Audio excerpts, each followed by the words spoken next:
هي اللحم السمين، اقذفني في وجهي بقطعة حمراء، بيني وبين العدس سوء تفاهم، والفول لا ترضى به الأمعاء.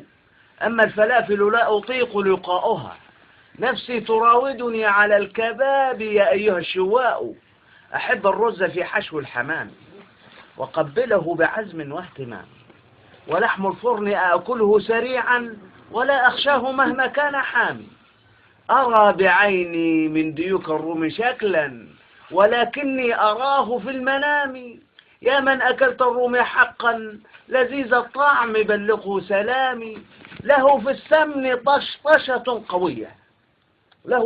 طشطشة قوية تحاكي سماع قصيدة من شعر رامي. وطشطشة الدجاج لها موسيقى تفوق على الكمنجة والربابة، والشوربة سخناء يا ابني.